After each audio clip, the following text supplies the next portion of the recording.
السلام علیکم ورحمۃ اللہ وبرکاتہ۔ الحمدللہ رب العالمین والعاقبۃ للمتقین والصلاۃ والسلام علی اشرف الانبیاء والمرسلین نبینا و رسولنا و حبیبنا و امامنا محمد وعلی آلہ و اصحابہ اجمعین، اما بعد۔ یہ کسی ہمارے بھائی نے ایک ویڈیو بھیجی ہے جس میں ایک مفتی صاحب یہ فرما رہے ہیں کہ بطور صدقہ بکرا ذبح کرنا یہ بدعت ہے، صحابہ کرام سے ایسا کچھ بھی ثابت نہیں ہے، اور وہ کہتے ہیں کہ پیسے دیے جائیں تاکہ لوگوں کی ضرورت پوری ہو، اور یہ بھی کہہ رہے ہیں کہ مدارس میں جو لوگ بکرے دیتے ہیں وہ بالکل چھوٹے چھوٹے بکرے ہوتے ہیں، اس کی نسبت اگر وہ گائے لے کر دے دیں تو وہ زیادہ بہتر ہو۔ تو پوچھا گیا ہے آیا مفتی صاحب کی یہ بات صحیح ہے یا نہیں؟ دیکھیے، یہ ویڈیو میں نے دیکھی ہے تو ایسا لگتا ہے شاید مفتی صاحب یہ بتانا چاہتے تھے یا یہ کہنا چاہتے تھے کہ لوگوں کے ہاں جو ایک یہ ذہن بن گیا ہوا ہے کہ جس صدقہ جو ہے وہ صرف کالے بکرے کا ہی نام ہے، اور وہ خاص بکرے یعنی بالکل کمزور سے ہوتے ہیں اور وہ لے کر دے دیے جاتے ہیں، جس میں چند کلو گوشت بھی بڑی مشکل سے نکلتا ہے۔ تو یہ سمجھنا کہ صدقہ صرف اور صرف اسی بکرے کا نام ہے تو یہ غلط ہے۔ شاید مفتی صاحب یہ بات سمجھانا چاہتے تھے اور غلطی سے یا نہ چاہتے ہوئے شاید ان کے زبان سے بدعت کے لفظ نکل گئے، یا واللہ عالم انہوں نے ایسا کیوں کہا۔ اوورحال جو اس ویڈیو کا مقصد نظر آتا ہے وہ یہی ہے کہ وہ یہ سمجھانا چاہتے تھے کہ آج قوم یہ سمجھ رہی ہے کہ صدقہ صرف اور صرف بکرے کا یا کالے بکرے کا ہی ہے، اسے ذبح کرنے کا نام صدقہ ہے۔ یہ غلط ہے۔ صدقہ پیسے دیے جا سکتے ہیں، ضرورت کی چیزیں لے کر دی جا سکتی ہیں، یہاں تک تو مفتی صاحب کی یہ بات صحیح ہے، لیکن اس کو بدعت کہنا یہ انہوں نے بڑا سخت قسم کا لفظ اس پہ بول دیا اور فتویٰ لگا دیا ہے۔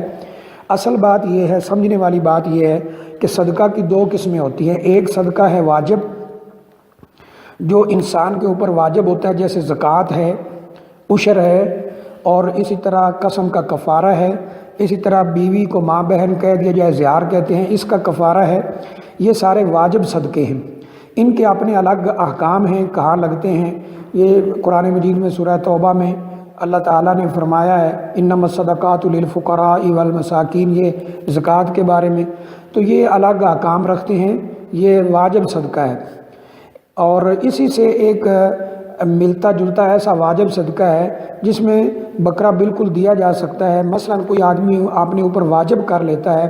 منت مان لیتا ہے، جسے عربی میں نظر کہتے ہیں۔ مثلا وہ کہتا ہے کہ اے اللہ تعالیٰ اگر تو مجھے حج کروا دے، یا اللہ مجھے حج کروا دے تو میں 5 بکرے یا 2 بکرے یا 10 بکرے یا 1 بکرا ذبح کر کے فقراء کو کھلاؤں گا۔ اگر اس کا کام ہو جاتا ہے، حج ہو جاتا ہے اس کا، تو اب اس پہ لازم ہوتا ہے کہ وہ بکرا ذبح کر کے جو منت اس نے مانی ہے، کیونکہ یہ منت بھی صحیح ہے اور جس کام کے لیے رکھی گئی ہے وہ بھی صحیح ہے، مانی گئی ہے وہ بھی صحیح ہے، تو یعنی حج کے لیے، تو ایسی صورت میں اسے بکرا ہی ذبح کرنا ہوگا اور فقراء کے اوپر تقسیم کرنا ہوگا۔ تو یہ واجب صدقہ ہے۔ تو واجب صدقہ جو ہے اس میں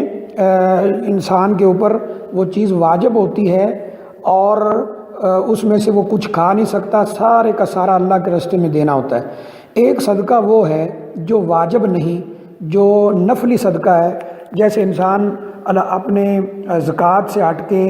عشر وغیرہ سے ہٹ کے، فطرانہ سے ہٹ کے صدقہ کرتا ہے، اس میں اس کی مرضی ہے، وہ پیسے دینا چاہے پیسے دے سکتا ہے، کسی کو کپڑے لے کر دینا چاہے کپڑے لے کر دے سکتا ہے، کسی کو جانور ذبح کر کے کھلانا چاہے فقراء کو وہ کھلا سکتا ہے، گائے کھلانا چاہے کھلا سکتا ہے، بکرا کھلانا چاہے کھلا سکتا ہے، تو اس میں کوئی حرج والی بات نہیں ہے۔ قرآن مجید میں اس کی دلیل موجود ہے، سورہ دہر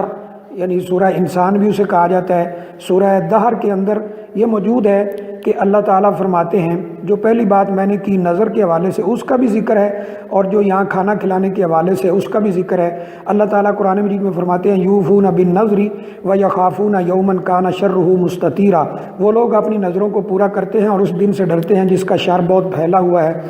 آگے ہے کہ وَيُطْعِمُونَ الطَّعَامَ عَلَىٰ حُبِّهِ مِسْكِينًا وَيَتِيمًا وَأَسِيرًا، کہ وہ لوگ اللہ کی محبت کی بنیاد پر مسکینوں، یتیموں اور جو لوگ قید میں ہیں ان کو کھانا کھلاتے ہیں، اور کیا کہتے ہیں انما نطعمکم لوجہ اللہ لا نرید منکم جزاء ولا شکورا، ہم آپ کو یہ کھانا اللہ کی رضا کے لیے کھلا رہے ہیں، اس میں ہم کسی جزا کے یا کسی شکریہ کے حصول کے یعنی ہمارا مقصد نہیں ہے۔ تو اس سے پتہ چلتا ہے کہ اگر کوئی شخص بکرا ذبح کر کے کھلا دے اس میں بھی کوئی حرج والی بات نہیں ہے، اور اگر نقد پیسے دے دے وہ بھی صحیح ہے۔ ہونا یہ چاہیے کہ انسان جس جگہ پہ ٹھہرا ہوا ہے یا اس کے آس پاس جو لوگ ہیں ان میں وہ دیکھے کہ ان کو ضرورت کیا ہے، پیسے کی ضرورت ہے تو پیسہ دے دے، کپڑے کی ضرورت ہے کپڑا دے دے، کھانے کی ضرورت ہے کھانا کھلا دے، اس میں کوئی حرج نہیں۔ ہاں اگر اسے یہ خطرہ ہو کہ ان لوگوں کو پیسے دیے جائیں تو یہ برباد کریں گے، اتنے یعنی یہ عقل مند نہیں ہے اور اتنا منصوبہ بندی سے چلنے والے لوگ نہیں ہیں، تو پھر اسے چاہیے کہ وہ کھانا ہی کھلا دے، کپڑے لے کر دے دے، تو یہ جائز ہے۔ اس کو بدعت کہنا یا اس طرح یہ بہت سخت فتویٰ ہے، اور میرا خیال ہے جیسے میں نے پہلے عرض کیا کہ مفتی صاحب کا یہ تھا کہ وہ شاید اس بات کا رد کرنا چاہتے تھے کہ صرف اور صرف بکرے کو ہی صدقہ سمجھنا یہ صحیح نہیں ہے، تو یہاں تک بات صحیح ہے، لیکن اس کو بدعت کہنا یا یہ کہنا یہ غلط ہے، یہ صحیح نہیں ہے۔ واللہ اعلم بالصواب۔